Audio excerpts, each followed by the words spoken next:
blood haze has lifted. The demon's fire has burnt out in my veins.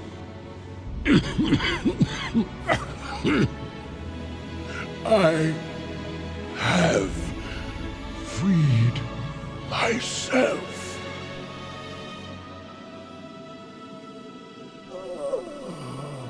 No, old friend. You've freed us all.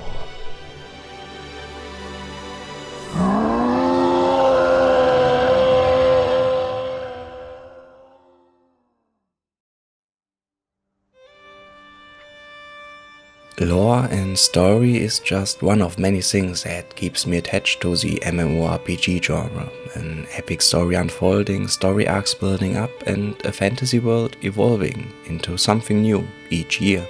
And from time to time I stop playing certain games for months or even for years. I still stay in touch with the story, and even so I won't invest much time into retail World of Warcraft, I'm actually very excited where the Warcraft universe will go since the return of Chris Metzen. But still, I most likely will spend my active playtime in other games, like Guild Wars, Classic World of Warcraft or Elder Scrolls Online, than retail World of Warcraft. And as I was sitting in current World of Warcraft listening to an NPC telling child stories to baby proto-drakes, and just to be clear here, let me repeat, I am sitting in a proto-drake kindergarten watching an NPC telling stories to small proto-drakes. And to answer your most burning question, yes, the proto-drakes have a sandbox to play in.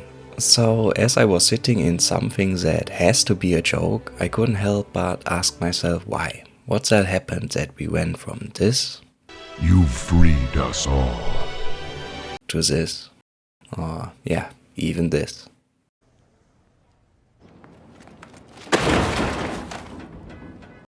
What happened to open world in MMORPGs that they ended up like this? And yes, there might be a flicker of hope on the horizon with Ashes of Creation or the MMO developed by Ghostcrawler, and even so it looks like 2035 will be the year of MMORPGs. Yeah, until then, what went wrong? Why doesn't open world matter anymore? Well, the short answer is I have no idea, but I think there are still a few indicators that might reveal the problem, so watch out, casual opinion incoming.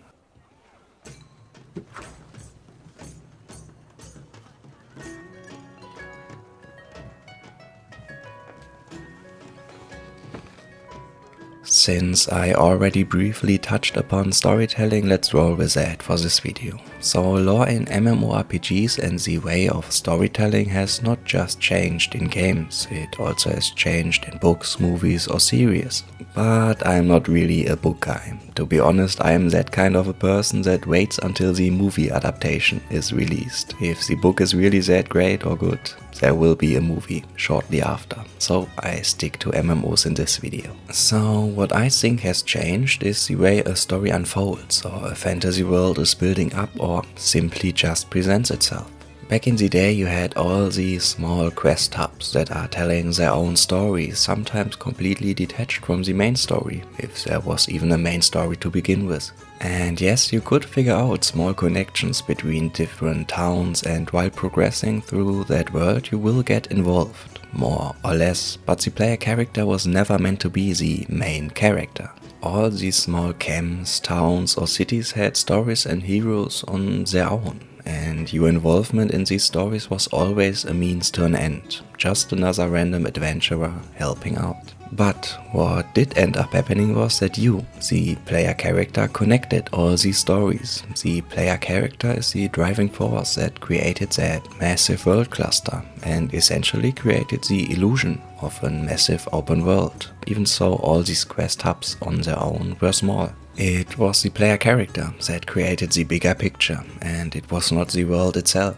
On the West End you witnessed a relentless war, going on, and on the east end you have people living in peace and couldn't care less about the troubles of others. That is also what makes Middle-earth and Lord of the Rings such a great fantasy world. You have all these locations that want to tell their own unique story, and it is basically the Fellowship, a hobbit, or just a random adventurer, or whoever, that connects them all. The main story is more or less just a passive side effect of what's happening, a summary of all the minor events occurring in the world. And exactly that way of telling or experiencing a story in MMORPGs is completely gone these days. You have a main storyline and everything is feeding into that. You don't have to make your own connections because everything is predetermined. Quest hubs make either no sense at all or are just there for the sole purpose to feed into the main story. Remember the Proto-Dre kindergarten? Well, I guess if there isn't a meaning to begin with, it doesn't really have to make sense. And even worse, the player character is chained to that main story arc and is heavily involved into the outcome of the main story, which ends up being nonsense in many occasions.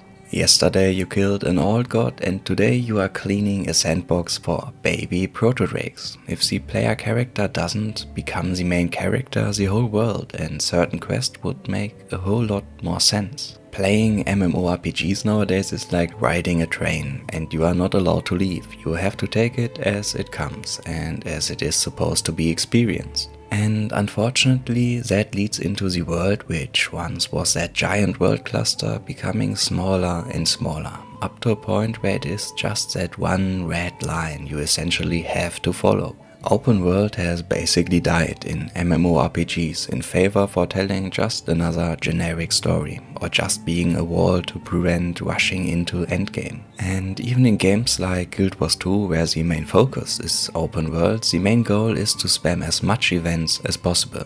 The narrative and design of the world is immediately overshadowed by the question, how much gold can I make? What once were cool recognizable quest hubs are now just random quests and events that very rarely make sense. I mean, we have Pokemon Snap in World of Warcraft. I mean, yeah.